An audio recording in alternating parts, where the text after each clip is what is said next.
या देवी सर्वभूतेषु संतोषीरूपेण संस्थिता नमस्तस्यै नमस्तस्यै नमस्तस्यै नमो नमः। राधे राधे। ब्रजधाम चैनल में आप सबका स्वागत है। शुक्रवार के दिन माता संतोषी का व्रत किया जाता है, पूजन किया जाता है और संतोषी माता की व्रत कथा सुनी जाती है। संतोषी माता के व्रत में माता की व्रत कथा सुने बिना व्रत अधूरा माना जाता है। तो आइए सुनते हैं संतोषी माता की व्रत कथा। बोलिए संतोषी माता की जय। एक बूढ़ी औरत थी, उसके 7 बेटे थे। उनमें से 6 मेहनती थे और एक आलसी था और कोई काम नहीं करता था।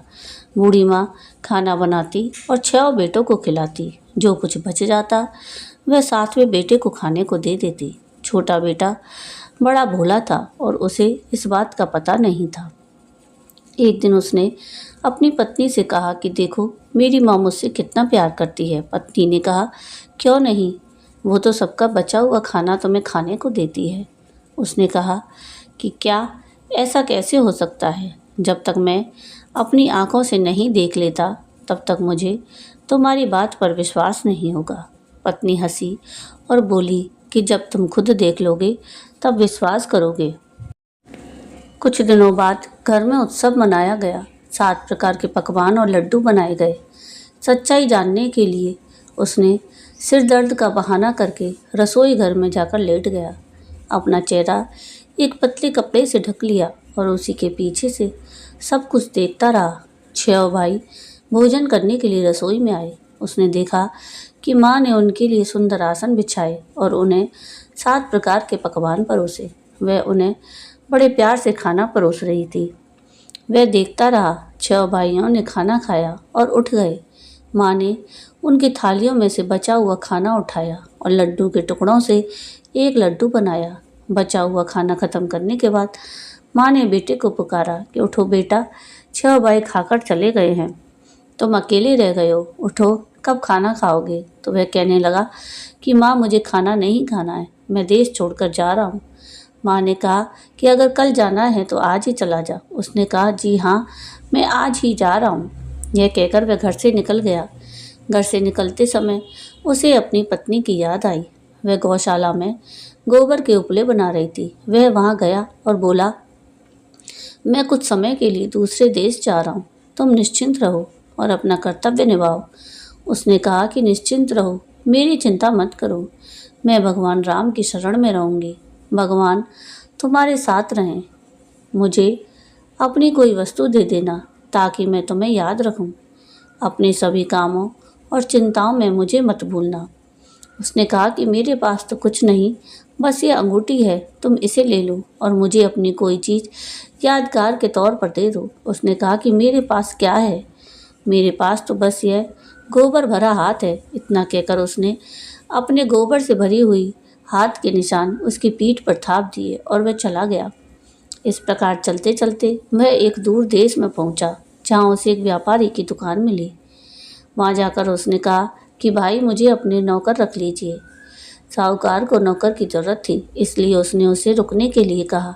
लड़के ने पूछा कि वेतन कितना दोगे। तो साहूकार ने कहा कि तुम्हारा काम देखने के बाद ही तुम्हें वेतन दिया जाएगा। उसे साहूकार के यहाँ नौकरी मिल गई। वह सुबह 7 बजे से दोपहर रात तक काम करता रहा। कुछ ही दिनों में उसने लेन देन, हिसाब किताब, ग्राहकों को सामान बेचना, सारा काम संभाल लिया। साहूकार के पास 7-8 नौकर थे और वे सब उसकी बुद्धिमत्ता देखकर दंग रह गए। साहूकार ने उसकी कार्यकुशलता देखकर 3 महीने के भीतर ही उसे अपना साझेदार बना लिया और मुनाफे में आधे की हिस्सेदारी दे दी। 12 वर्षों में वह एक प्रसिद्ध व्यापारी बन गया और मालिक ने सारा काम उसके कंधों पर सौंप गया और खुद देश से बाहर चला गया। अब बहू के साथ क्या हुआ वह सुनिए। सास ससुर बहू को बड़ा परेशान करने लगे।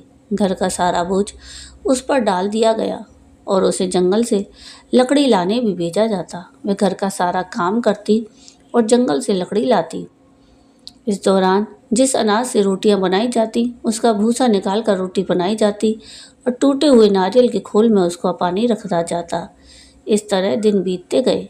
एक दिन जब उसकी बहू लकड़ी लेने जा रही थी तो रास्ते में उसे महिलाएं संतोषी माता का व्रत करती हुई मिली। वह वहाँ खड़ी होकर उनकी कहानी सुनने लगी।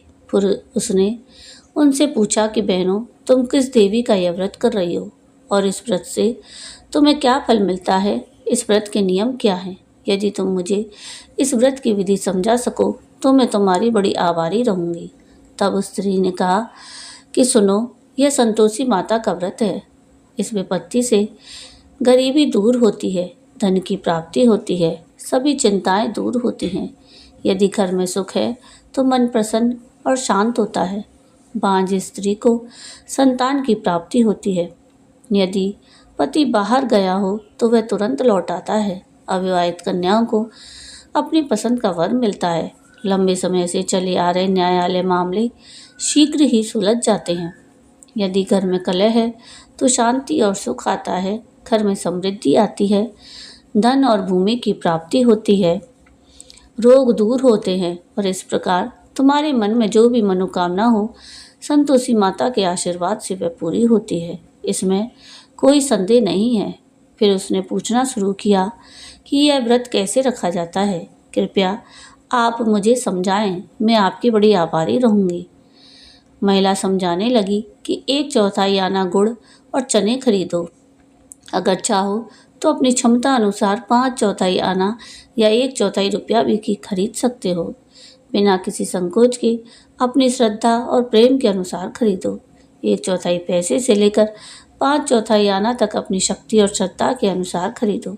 हर शुक्रवार को व्रत रखो, भोजन मत करो और यह कहानी सुनो या पढ़ो। व्रत में कोई ढील मत दो, नियमों का लगातार पालन करो और लगातार व्रत रखो।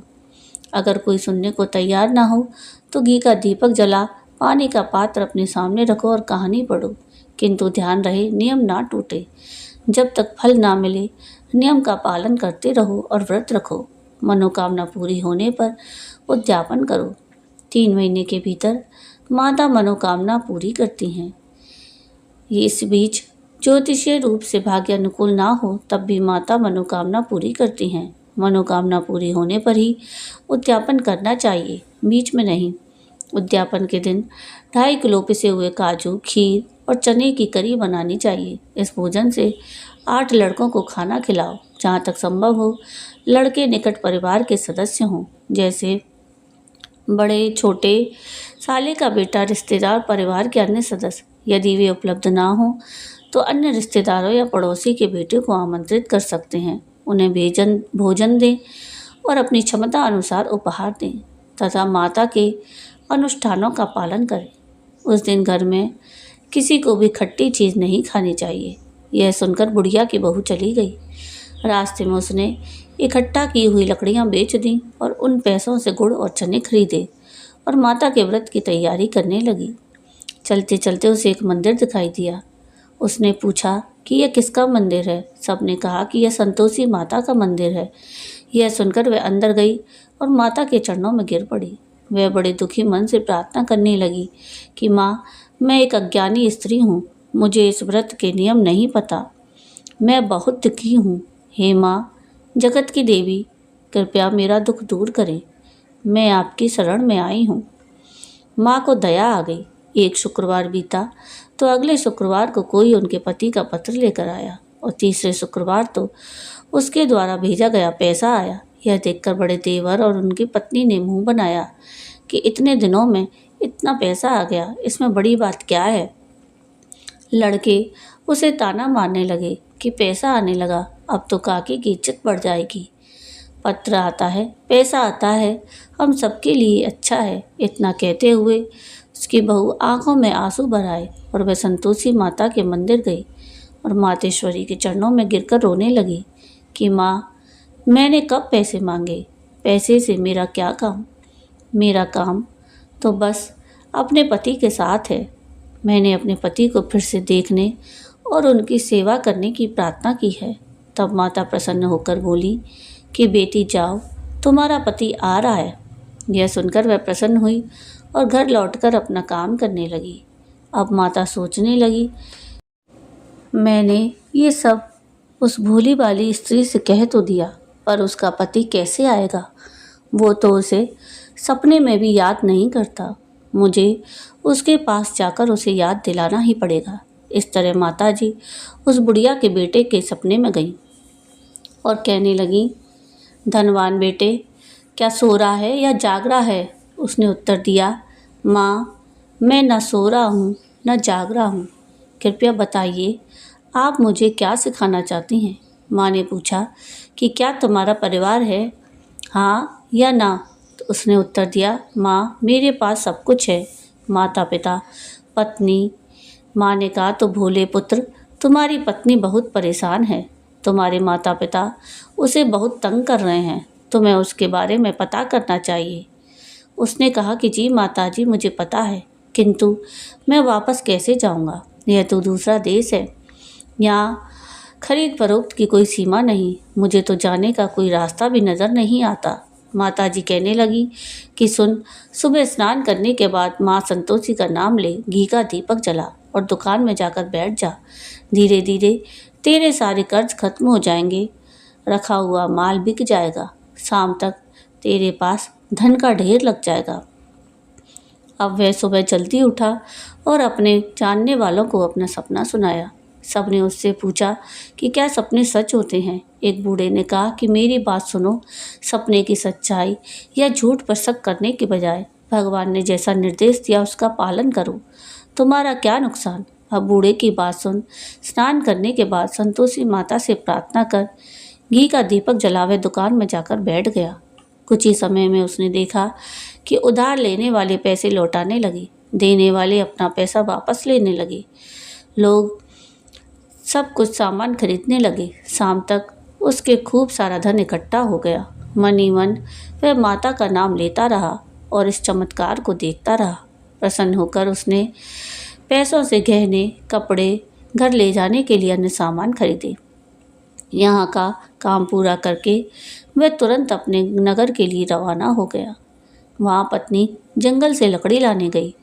लौटकर वह संतोषी माता के मंदिर में विश्राम करने लगी। यह उसका रोज का विश्राम स्थल था। दूर से उड़ती हुई धूल को देखकर उसने माताजी से पूछा कि हे माताजी, यह धूल क्यों उड़ रही है? माता ने उससे कहा कि पुत्री, तेरा पति आ रहा है। अब तू लकड़ी के 3 गट्ठर बना ले, एक नदी के किनारे रख दे, एक मंदिर में और तीसरा अपने सर पर रख ले। लकड़ी का गट्ठा देखकर तेरे पति को भूख लग जाएगी और वह मंदिर में रुककर कुछ खाएगा। फिर माता जी के पास जा।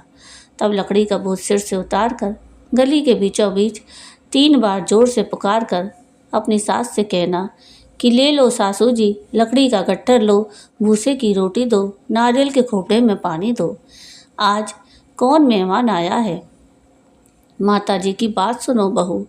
बहू ने कहा कि जी हाँ माँ। फिर उसने खुशी खुशी लकड़ी के 3 गट्ठर बनाए। उसने एक गट्ठर नदी के किनारे और एक माता जी के मंदिर में रखा। उसी समय वह यात्री वहां आ पहुंचा। सूखी लकड़ियों को देखकर उसके मन में विश्राम करने और कुछ खाने की इच्छा जागी। विश्राम करने के बाद वह अपने गांव को चला। वहां उसने सभी से प्रेम पूर्वक मुलाकात की। उसी समय उसकी पत्नी लकड़ी का गट्ठर लेकर अपने घर आ जाती है। आंगन में लकड़ी का भारी गट्ठा डालकर वह जोर से चिल्लाती है कि सासू माँ, लकड़ी का गट्ठर लो, भूसे की रोटी दो, नारियल के खोपड़े में पानी दो। आज कौन आया है? यह सुनकर उसकी सास अपनी परेशानी छुपाने के लिए बोली कि बहू, तू ऐसा क्यों कह रही है? तेरा पति आया है, अंदर आ, मीठा भात का, कपड़े और गहने पहन। उसकी आवाज़ सुनकर उसका पति बाहर आता है और अंगूठी देखकर अचंभित हो जाता है। वह अपनी माँ से पूछता है कि माँ, ये कौन है? माँ कहती है कि बेटा, यह तेरी पत्नी है। आज 12 बरस बीत गए हैं जब से तू गया है। पूरे गांव में जानवरों की तरह घूमती रहती है, घर का कोई काम नहीं करती, दिन में 4 बार आती है, खाना खाती है। अब तुम्हें देखकर भूसे की रोटी और नारियल के खोपड़े में पानी मांग रही है। शर्मिंदा होकर उसने कहा कि कोई बात नहीं माँ, मैंने उसे भी देख लिया और तुमको भी। अब मुझे दूसरे घर की चाबियाँ दो ताकि मैं वहाँ रह सकूँ। तब माँ ने कहा कि ठीक है बेटा, जैसी तेरी इच्छा। ये रहा चाबियों का गुच्छा। उसने गुस्से में ज़मीन पर चाबियों का गुच्छा पटक दिया। उसने चाबियाँ उठाईं और दूसरे घर में चला गया। तीसरी मंजिल पर स्थित कमरा खोलकर उसने सारा सामान रख दिया। एक ही दिन में वह घर किसी राजा के महल की तरह सज गया। पत्नी को बड़ा सुख मिलने लगा। इसी बीच अगला शुक्रवार आ गया। उसने अपने पति से कहा कि मैं संतोषी माता के व्रत का उद्यापन करना चाहती हूँ। उसके पति ने कहा कि बहुत खूब, खुशी खुशी करो। उसने तुरंत उद्यापन की तैयारी शुरू कर दी। वह अपने बड़े देवर के बेटों को दोपहर के भोजन पर आमंत्रित करने गई। उसने निमंत्रण स्वीकार कर लिया, किंतु उसकी मझली भाभी ने अपने बेटों को समझाया कि देखो, तुम सब खट्टी चीज मांगना, जिससे उसका उद्यापन पूरा नहीं होगा। लड़के दोपहर में भोजन के लिए आए। उन्होंने भर पेट खीर खाई, किंतु माँ की बातें याद करके वे कहने लगे कि हमें तो कुछ खट्टा दो, हमें खीर खाना पसंद नहीं है। इसे देखकर हमारा मन बेचैन हो रहा है। तो बहू कहने लगी कि कोई भी खट्टी चीज़ नहीं मिलेगी, यह माता संतोषी का प्रसाद है, यही खाओ। लड़के खड़े हो गए और बोले कि नहीं, हमें तो पैसे दे दो। भोली वाली बहू कुछ नहीं जानती थी। उसने लड़कों को पैसे दे दिए।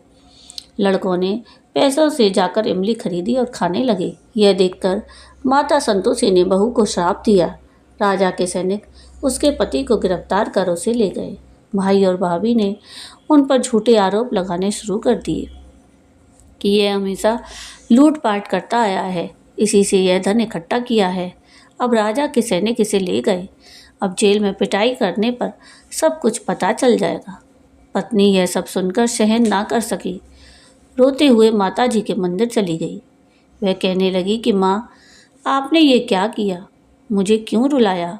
माँ ने कहा कि बेटी, तुमने उद्यापन तो कर दिया, किंतु व्रत बिगाड़ लिया। इतनी जल्दी तुम सारी बातें भूल गई। वह कहने लगी कि माँ, मैं भूली नहीं हूँ, ना ही मैंने कोई पाप किया है। वो तो लड़कों ने मुझे भुला दिया और भूलकर मैंने उन्हें पैसे दे दिए। मुझे क्षमा कर दीजिए माँ। माँ ने कहा कि क्या कोई इस तरह भूल सकता है। उसने कहा कि माँ, कृपया मुझे क्षमा कर दीजिए, मैं आपका उद्यापन फिर से करूँगी। माँ ने कहा कि अब कोई गलती मत करना। वह बोली, अब कोई गलती नहीं होगी। माँ, कृपया मुझे बताइए कि वह कैसे वापस आएंगे। तो माँ ने कहा कि जा बेटी, तुम्हें तुम्हारा पति रास्ते में मिल जाएगा। वह वहाँ से चली गई और रास्ते में उसे अपना पति मिल गया। उसने उससे पूछा कि तुम कहाँ गए थे। तब उसने कहना शुरू किया कि उसने बहुत धन कमाया था, इसलिए राजा चाहता था कि वह कर अदा करे। वह कर अदा करने गया था। खुश होकर उसने कहा कि अच्छा हुआ, चलो घर चलते हैं। वो लोग घर चले गए। कुछ दिनों बाद फिर से शुक्रवार आया। उसने अपने पति से कहा कि मैं फिर से माता जी का उद्यापन करना चाहती हूँ। पति ने कहा कि करो। वह फिर से अपने बड़े देवर के बेटों को आमंत्रित करने गई। भाभी ने उसे ताना मारा और बेटों को सिखाने लगी कि तुम सब शुरू में ही खट्टी चीज़ मांगना। लड़के कहने लगे कि हमें खीर खाना पसंद नहीं, हमें तो बेचैनी होती है, हमें कुछ खट्टी चीज़ें खाने को दो। उसने कहा कि तुम्हें खट्टी चीज़ तो कोई नहीं मिलेगी, अगर इच्छा हो तो खाओ।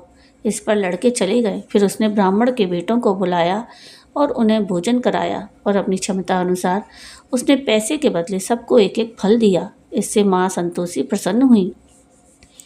नव वर्ष में माता जी के आशीर्वाद से उसे चंद्रमा के समान एक पुत्र प्राप्त हुआ। माता जी अपने पुत्र को लेकर प्रतिदिन वह माँ के मंदिर जाने लगी। माँ सोचती कि यह तो प्रतिदिन मेरे मंदिर आती है, आज क्यों ना मैं इसके घर जाकर देखूं। ऐसा सोचते हुए माँ संतोषी ने एक भयानक रूप धारण किया। गुड़ और चने से सना हुआ चेहरा, ऊपर सींग और मच्छर मंडरा रहे थे। सास ने दहलीज पर पैर रखकर चिल्लाकर कहा कि देखो रे, कोई दुष्ट चुड़ैल आ रही है, बच्चों इसे भगा दो, नहीं तो यह किसी को खा जाएगी। बच्चे डर गए और खिड़कियां बंद करने लगे। बहू ने एक छोटे से छेद से देखा तो वह खुशी से पागलों जैसी आवाज़ में चिल्लाने लगी कि आज मेरी माता जी मेरे घर आई हैं। ऐसा कहते हुए उसने अपने बच्चे को, जिसे वह दूध पिला रही थी, एक तरफ कर दिया। इसी बीच सास को गुस्सा आ गया। उसने कहा कि तू उत्तेजित क्यों हो रही है, और उसने बच्चे को थप्पड़ मारा। इसी बीच माता जी की आवाज़ से चारों ओर फैल गई और वहाँ हर जगह लड़के ही लड़के दिखाई देने लगे। उसने कहा कि सासू माँ, मैं जो माता का व्रत रखती हूँ यह वही संतोषी माता हैं। ऐसा कहते हुए उसने घर के सभी दरवाजे और खिड़कियाँ खोल दी। सभी ने माता जी के चरण पकड़ लिए और उनसे प्रार्थना की कि हे माता जी, हम मूर्ख हैं, पापी हैं, हमें आपके व्रत के नियम नहीं पता थे। आपका व्रत बिगाड़ कर हमने बहुत बड़ी गलती की है। हे जगत माता, हमारी गलती क्षमा कर दीजिए। इस तरह माता जी सब पर प्रसन्न हो गई। जिस प्रकार माँ ने बहू को पुरस्कृत किया, उसी प्रकार सबको पुरस्कृत करें। कहानी पढ़ने वाले, सुनने वाले सबकी मनोकामनाएं पूर्ण करें। जय संतोषी माँ। तो ये थी संतोषी माता की व्रत कथा। आपको आज की ये कथा कैसी लगी मुझे कमेंट करके ज़रूर बताइएगा। और अगर आपको आज की ये कथा पसंद आई हो तो प्लीज़ इसको लाइक शेयर ज़रूर कीजिएगा और चैनल को सब्सक्राइब कीजिएगा और कमेंट में राधे राधे ज़रूर लिखिएगा। वीडियो पूरा देखने के लिए थैंक यू। राधे राधे।